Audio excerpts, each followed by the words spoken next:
So here you are, out and about in the big, beautiful world, getting some sun, treating your eyes to something nice, building up some vitamin D, when all of a sudden, boom, this rises up in your field of view, and you're like, what?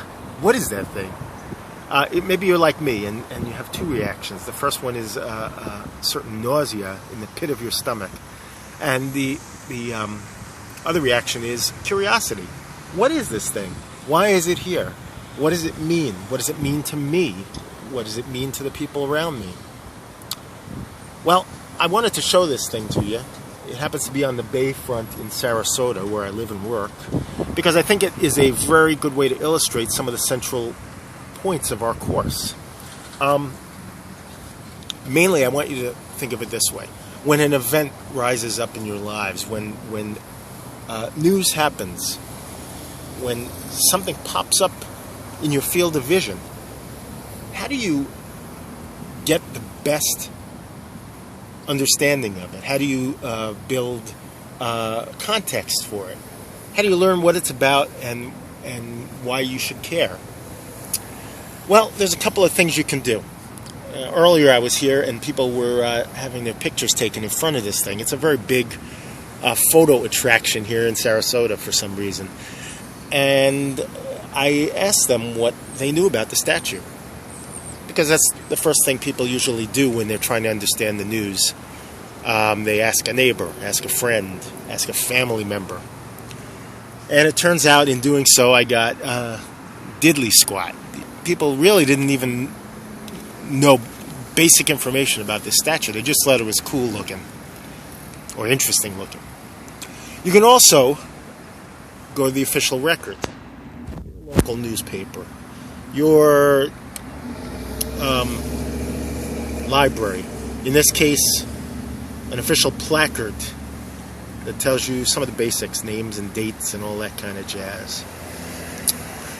But that's all you're going to get. You're going to get some basic names and dates. That's it. If you really want to understand an event, if you really want to build that understanding, you have to do some work. You have to go to that media landscape that we're going to talk about.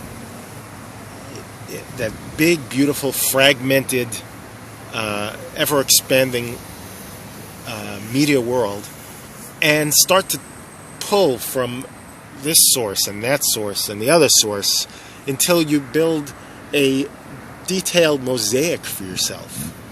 And then when you can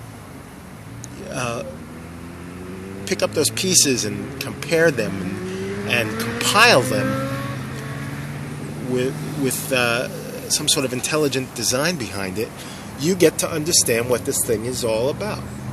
Now, I've done that work on this thing, and I will tell you, it's called Unconditional Surrender. It's modeled after a famous photograph from the end of World War II. The community in Sarasota is either deeply in love with it or hates it and wants to see it nuked. And about a year ago, an old lady was so captivated by it as she drove by that she drove right up onto the foot of the sailor and smashed it. So the statue disappeared from the bayfront for months while it went up to New Jersey for repairs. And now that it's back, well, there's that love-hate relationship all over again. When you're thinking about current events over these next 15 weeks, keep this statue in mind and think about the different ways you can approach building your understanding of something like this. And that'll be a helpful guide for you in understanding current events in general.